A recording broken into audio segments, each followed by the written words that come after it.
¿Qué tal? Vamos a dar inicio a esta sesión académica correspondiente al mes de julio del 2018 por parte de la Asociación Mexicana de Médicos Quiroprácticos.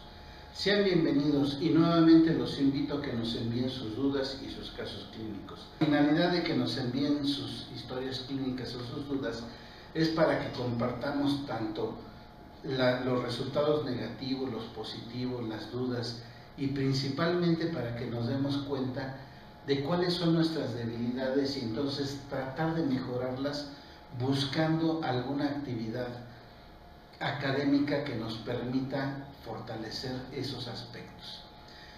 Normalmente cuando leemos o bien presentamos el caso clínico de alguno de los compañeros, de los socios, no siempre es para demostrar qué tan difícil es hacer un diagnóstico. Normalmente tratamos de que todos obtengamos un beneficio, un aprendizaje. En este caso vamos a leer el caso clínico de un compañero que nos lo envía para pedirnos un consejo. Tenemos que empezar por demostrar cuáles son los errores y las dudas, no con la finalidad de estar molestando o de lastimar a los compañeros. No, simplemente es para que nos demos cuenta de nuestras debilidades y tratar de buscar la forma de fortalecer. Vamos a dar inicio. Bien, se trata de una paciente femenina de 30 años de edad, con un esguince y a la vez subluxación de la articulación tibio-astragalina, con un esguince y a la vez subluxación. Entonces, aquí obviamente para que exista una subluxación tuvo que haber un esguince, es decir, o un sobreestiramiento o una ruptura.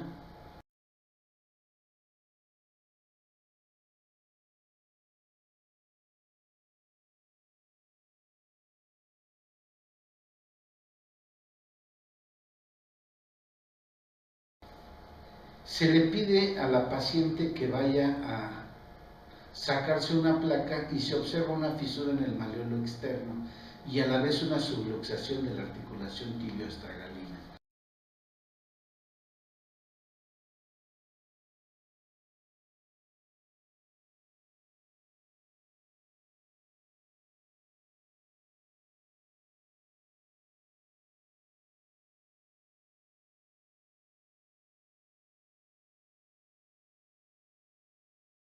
Bien, lo primero que tenemos que hacer es recordar, seguramente esta paciente al ir corriendo, al ir caminando, realizó una inversión forzada.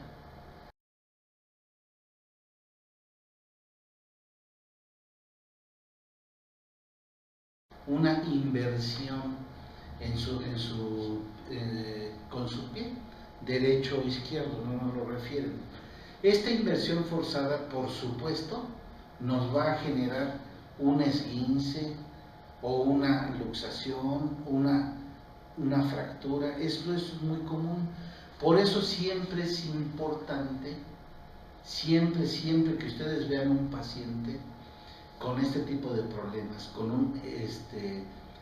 un problema de tobillo secundario a una inversión forzada, siempre recordar, va a llegar el paciente y nosotros tenemos la obligación de pedirle una radiografía para descartar una fractura, ¿verdad? O una luxación o una subluxación, pero normalmente las subluxaciones y las luxaciones van acompañadas de fractura o de ruptura completa de los ligamentos.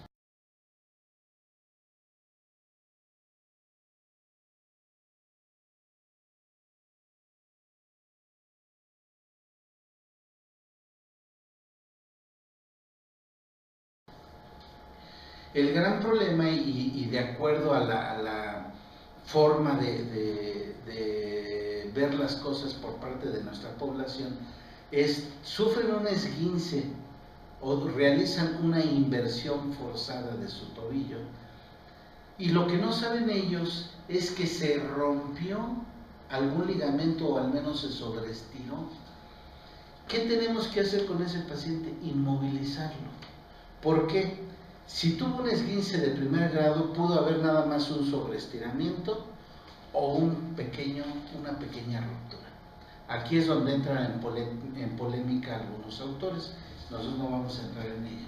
Si esguince de primer grado, o hay un sobreestiramiento o una pequeña ruptura. Y cualquiera de las dos requiere de una inmovilización de esa articulación. Esguince de segundo grado, hay una ruptura mayor sin que rebase el 50%. ¿Y qué requiere de inmovilización? Aquí hay que recordar lo que siempre comentamos en nuestros cursos, en nuestros diplomados. Ese paciente hay que inmovilizarlo. ¿Para qué? Para que esta ruptura no se haga más grande, para que esta ruptura se cicatrice correctamente y no le genere trastornos a futuro a nuestro paciente. Recuerden que este paciente que estamos atendiendo es el ser querido de alguno de ustedes.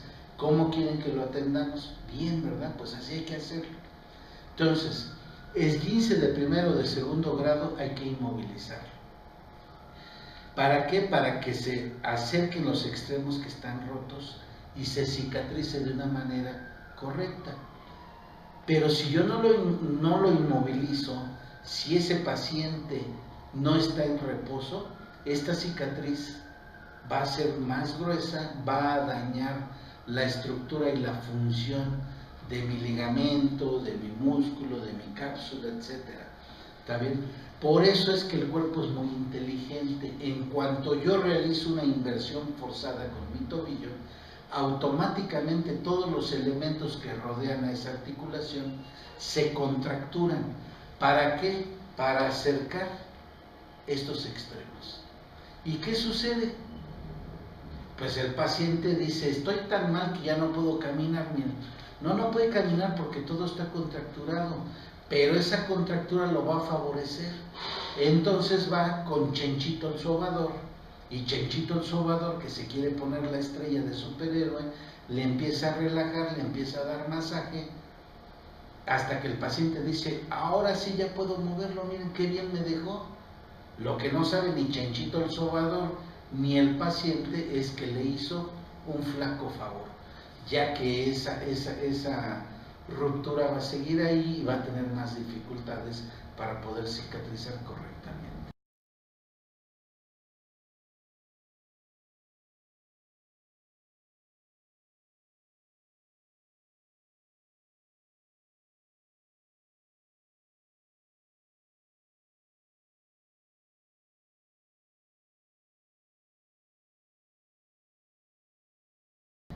Si habláramos de un esguince de tercer grado, ya estamos hablando de una ruptura mayor que requiere de una intervención quirúrgica. ¿Está bien?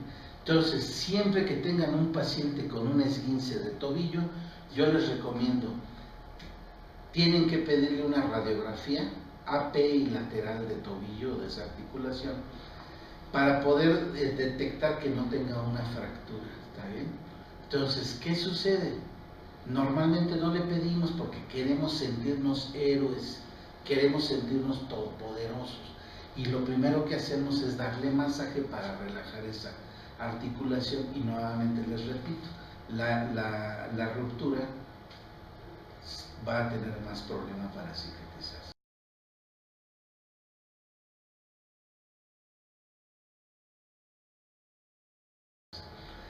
A ese mismo paciente lo ideal sería realizarle un ultrasonido para ver los tejidos blandos cómo están. Recuerden que los tejidos blandos no se van a poder observar en una radiografía AP y lateral. ¿Está bien? Se van a poder observar mediante un ultrasonido siempre y cuando la persona que lo haga esté verdaderamente capacitada en ultrasonido de tejidos blandos.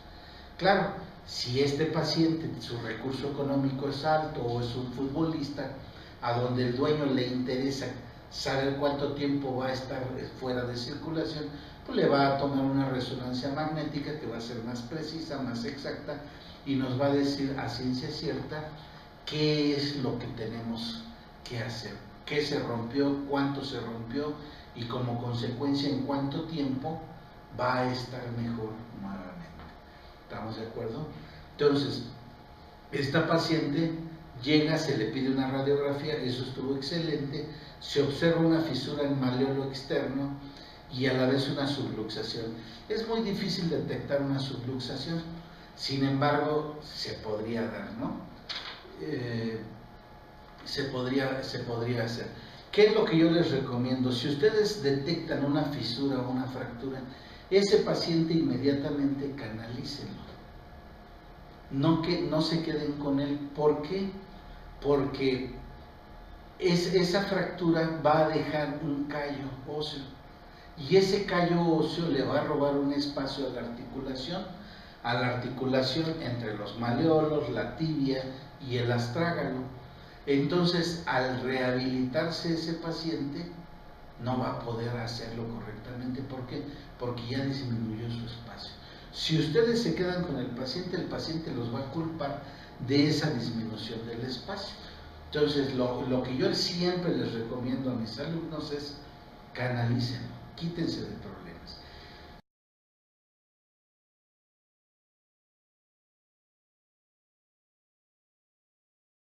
Aquí el compañero nos pregunta, ¿debo hacer una reducción o existe peligro de generar una fisura mayor? Por supuesto que no vamos a generar una reducción de qué. La reducción es cuando el hueso está fuera de su lugar. ¿Estamos de acuerdo?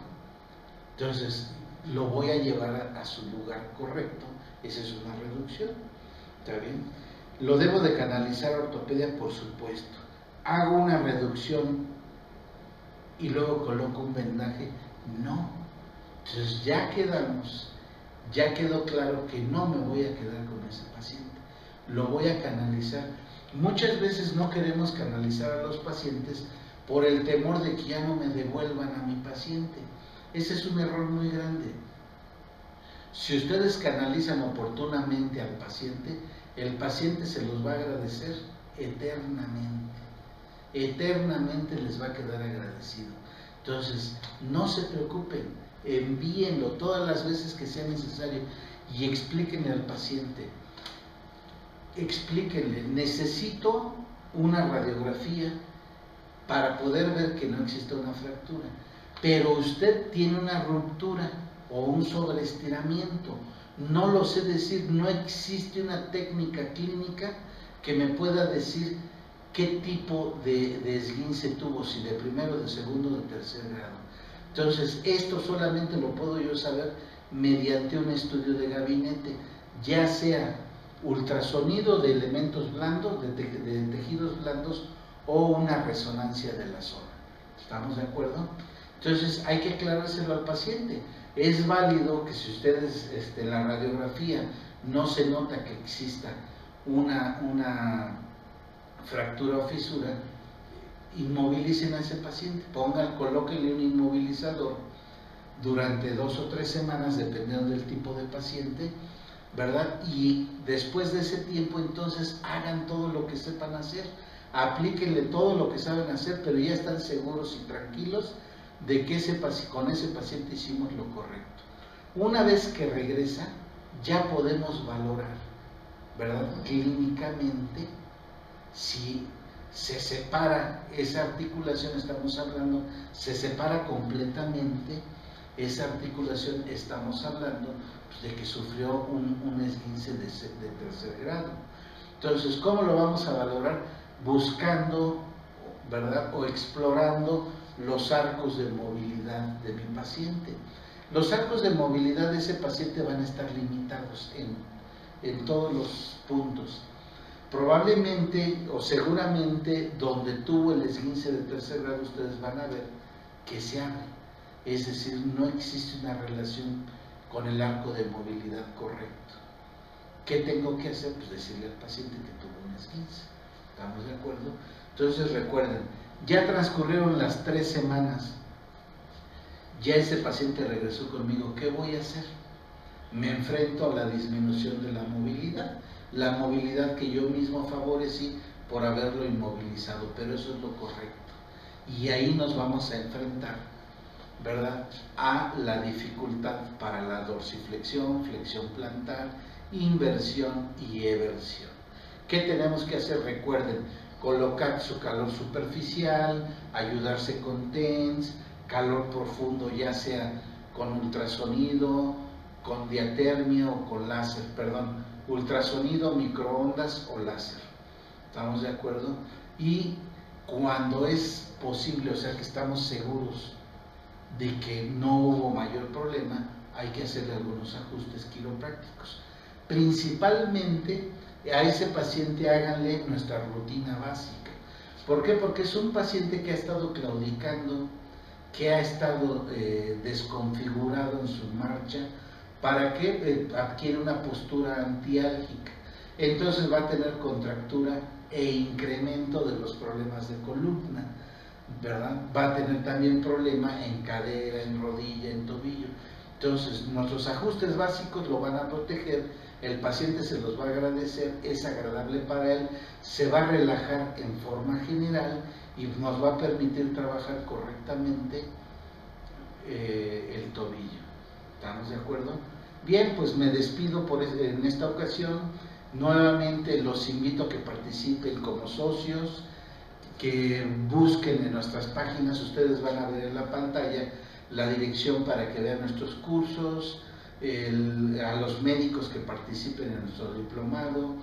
En fin, hay mucho que hacer, mucho que aprender, y recuerden, nadie sabe más que el otro, ¿sí? Todos estamos aquí para aprender, y al único que se lo aplicamos es al que se pasa de listo. Gracias.